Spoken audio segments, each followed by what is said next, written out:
जय हिंद साथियों, और फिर से होगा था कुलदीप स्टडी पॉइंट पर। तो साथियों, प्रैक्टिस सेट हमने अपने 33 कंप्लीट कर लिए और आज का प्रैक्टिस सेट हमारा 34 होने वाला है। जैसे कि आप सभी जानते हैं, यूपीएसआई मूल विधि पीवाईक्यू जो क्वेश्चन आए हुए थे 17 और 21 की भर्ती में, उनको हम कवर कर रहे हैं। ठीक है, और प्लेलिस्ट बन चुकी है और आप जाकर के प्लेलिस्ट देख सकते हैं। और साथियों, चैनल को सब्सक्राइब जरूर करें।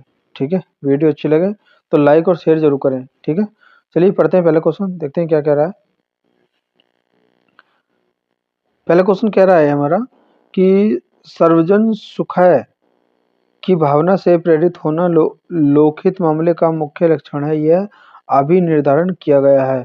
किसने किया गया है? ठीक है, तो पहले का हमारा ऑप्शन नंबर सी हो जाएगा, मुंबई कारागार सभा बनाम अब्दुल्ला भाई, इनकी ऑप्शन नंबर सी। ठीक है, क्वेश्चन नंबर दूसरा पढ़ेंगे कि कंप्यूटर अपराध करने वाले व्यक्ति सामान्य कैसे होते हैं। ठीक है, तो इसका हो जाएगा दूसरे का हमारा ऑप्शन नंबर कौन सा हो जाएगा? ए हो जाएगा हमारा, सुरक्षित एवं पेशे में दक्ष। तीसरा पढ़ेंगे क्या कह रहा है कि साइबर आतंकवाद को किस धारा के अधीन असमनीय अपराध घोषित किया गया है। तो तीसरे का हमारा ऑप्शन नंबर डी हो जाएगा, धारा 77 का ए हो जाएगा। आगे पढ़ेंगे क्वेश्चन नंबर चौथा। चौथा क्या कह रहा है?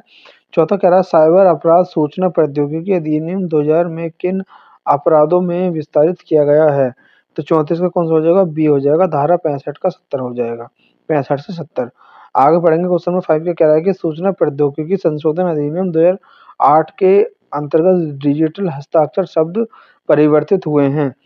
तो पांचवा कौन सा हो जाएगा? पांचवे का बी हो जाएगा, इलेक्ट्रॉनिक हस्ताक्षर हो जाएगा। छठा पढ़ेंगे, छठा क्या कह रहा है?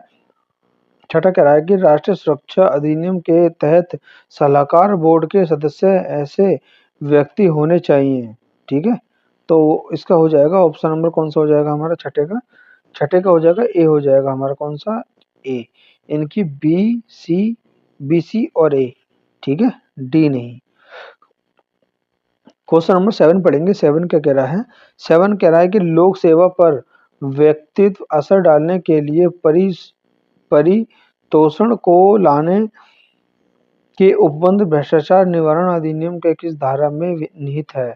ठीक है, तो सातवें का हमारा कौन सा हो जाएगा? ऑप्शन नंबर ए हो जाएगा, धारा 7 का ए हो जाएगा।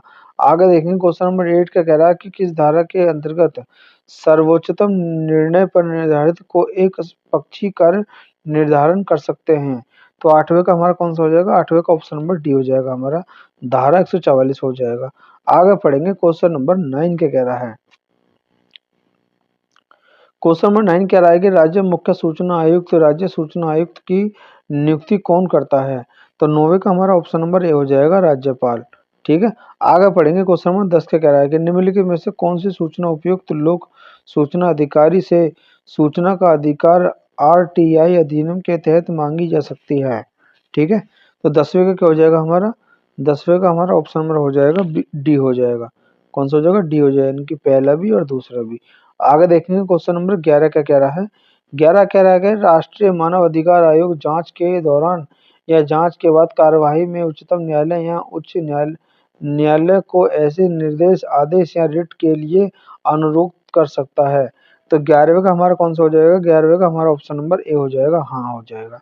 12 पढ़ेंगे। 12 क्या कह रहा है कि राज्य मानव अधिकार आयोग का गठन मानव अधिकार संरक्षण अधिनियम की किस धारा में किया गया है। तो 12 का कौन सा हो जाएगा? 12 का ऑप्शन नंबर हमारा ए हो जाएगा, धारा 121 का ए हो जाएगा। आगे बढ़ेंगे क्वेश्चन नंबर 13 क्या कह रहा है कि मानव अधिकार आयोग के अंतर्गत नियुक्त किए जाते हैं। तो 13 का हमारा कौन सा हो जाएगा? 13 का हमारा ऑप्शन नंबर बी हो जाएगा, क्या हो जाएगा? उच्च स्तरीय समिति की अनुशंसा पर राष्ट्रपति द्वारा, ऑप्शन नंबर बी हो जाएगा। आगे पढ़ेंगे 14 क्या कह रहा है कि केंद्रीय सरकार की नियम बनाने की शक्ति उपबंधित है किसमें। तो 14 का हमारा ऑप्शन नंबर सी हो जाएगा, धारा 63 में है। 15 पढ़ेंगे क्या कह रहा है कि कलेक्टर की नियुक्ति किस धारा के अंतर्गत अधीन है। ठीक है, तो 15 का क्या हो जाएगा? 15 का ऑप्शन नंबर हमारा सी हो जाएगा, 18 भी हो जाएगा। आगे 16 पढ़ेंगे कह रहा है कि वर्तमान समय में मानव क्षेत्र को कहा जाता है जहाँ प्रकृति में मानव क्रियाओं द्वारा परिवर्तित हुआ है।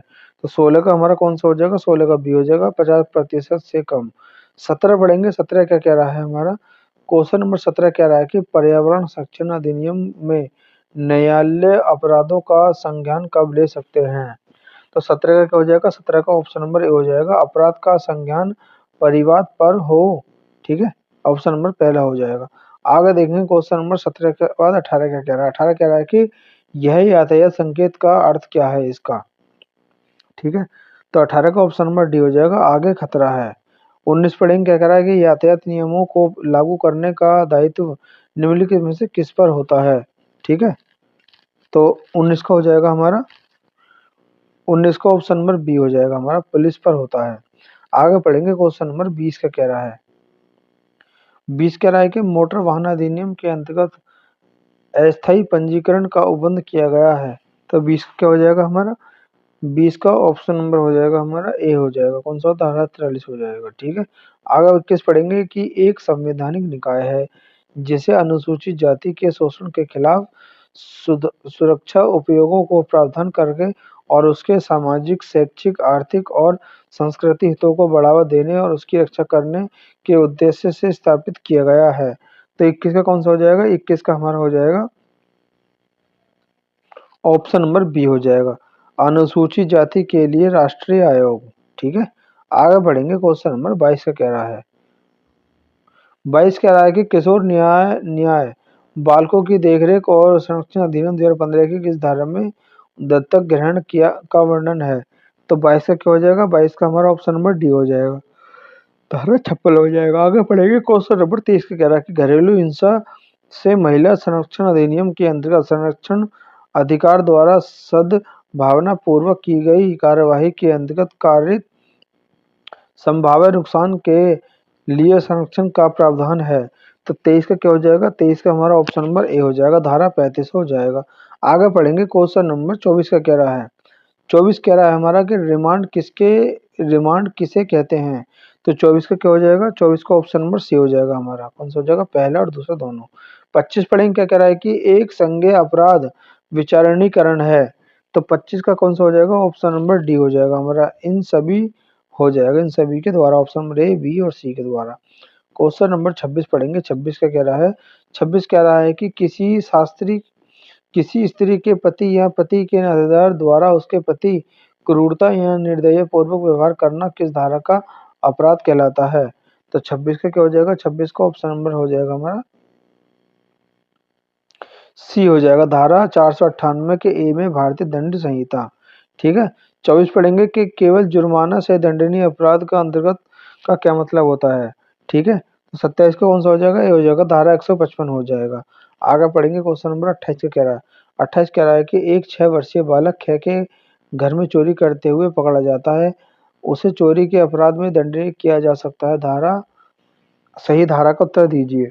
ठीक है, तो 28 का कौन सा हो जाएगा, 28 का हमारा ऑप्शन नंबर सी हो जाएगा, धारा 82 भारतीय दंड संहिता के अनुसार दंडित नहीं किया जा सकता। ठीक है, 29 पढ़ेंगे, सत्य कथन जानिए, इनमें से सत्य कथन जो है वो जानना है हमें। तो 29 का हो जाएगा, ऑप्शन नंबर डी हो जाएगा, उपरोक्त सभी कथन सत्य हैं। 30 पढ़ेंगे, क्या कह रहा है कि राष्ट्रीय सुरक्षा कानून में कौन सी वृहद शक्ति प्रदान की गई है। तो 31 का हो जाएगा हमारा ऑप्शन नंबर, सॉरी 30 का, तो 30 का हमारा ऑप्शन नंबर ए हो जाएगा, संदेह के आधार पर गिरफ्तारी। 31 पढ़ेंगे कि भ्रष्टाचार निवारण अधिनियम के अधीन दंडनीय अपराध से आरोपित कोई व्यक्ति परीक्षित पक्ष के सक्षम पक्षी होगा। ठीक है, उपबंधित है किससे। 31 का हमारा ऑप्शन नंबर कौन सा हो जाएगा, ए हो जाएगा, धारा 21 हो जाएगा। आगे पढ़ेंगे क्वेश्चन नंबर 32 का कह रहा है, 32 कह रहा है हमारा, घरेलू हिंसा संबंधी मामलों में न्यायालय द्वारा पारित आदेश की प्रतियां प्रदान की जाती हैं। तो 32 का कौन सा हो जाएगा, 32 का हमारा ऑप्शन नंबर ए हो जाएगा, निःशुल्क हो जाएगा। आगे 33 पढ़ेंगे कि अनैतिक व्यापार निवारण अधिनियम 1956 की कौन सी धारा वेश्यावृत्ति करने के लिए व्यक्ति को लाना, उत्प्रेरित करना या उपाप्त करने से संबंधित है। तो 33 क्या हो जाएगा, 33 का हमारा ऑप्शन नंबर बी हो जाएगा, धारा का 5 हो जाएगा। आगे बढ़ेंगे, क्या कह रहा है, 34 का कह रहा है, 34 कह रहा है कि दहेज प्रतिषेध अधिनियम 1961 की किस धारा के अंतर्गत दहेज लेने देने के कारण को शून्य होने का घोषित किया गया है। तो 34 का हमारा ऑप्शन नंबर बी हो जाएगा, धारा 5 के अंतर्गत। आगे बढ़ेंगे। 35 का कह रहा है कि भारत में महिलाओं की खराब दशा के लिए कौन जिम्मेदार नहीं है? तो 35 का हमारा ऑप्शन नंबर डी हो जाएगा, विधवा पूर्ण विवाह हो जाएगा। आगे पढ़ेंगे। क्वेश्चन नंबर 36 का कह रहा है कि भारतीय साक्ष्य अधिनियम 2023 का अध्याय संबंधित है। तो 36 का क्या हो जाएगा? 36 का बी हो जाएगा, दस्तावेजी साक्ष्य हो जाएगा। आगे बढ़ेंगे। 37 भारतीय न्याय संहिता 2023 की धारा 2 के 3 के अनुसार बालक से प्रेरित है। तो 37 का क्या हो जाएगा? 37 का ऑप्शन नंबर बी हो जाएगा, हमारा 18 वर्ष से कम आयु का व्यक्ति। आगे पढ़ेंगे। क्वेश्चन नंबर 38 का कह रहा है। 38 भारतीय न्याय संहिता 2023 की किस धारा में यह प्रावधान है कि न्यायालय के न्यायवर्णन का आदेश के अनुसार किया गया कार्य अपराध नहीं है? तो 58 का क्या हो जाएगा? 58 का हमारा सॉरी 38 38 का ऑप्शन नंबर सी हो जाएगा, धारा 16 हो जाएगा। आगे पढ़ेंगे। 39 कि सहायक लोक अभियोजन की नियुक्ति होती है। तो 39 का हमारा ऑप्शन नंबर बी हो जाएगा, धारा 19 हो जाएगा। 40 पढ़ेंगे। क्या कह रहा है कि भारतीय न्याय नागरिक सुरक्षा संहिता 2023 के संयुक्तपूर्ण विचार का प्रावधान किया गया है। तो 40 का कौन सा हो जाएगा? ऑप्शन नंबर सी हो जाएगा, धारा 243 हो जाएगा। साथियों, प्रैक्टिस सेट हमारे 34 कंप्लीट हो चुके हैं। मिलते हैं नेक्स्ट सेट में।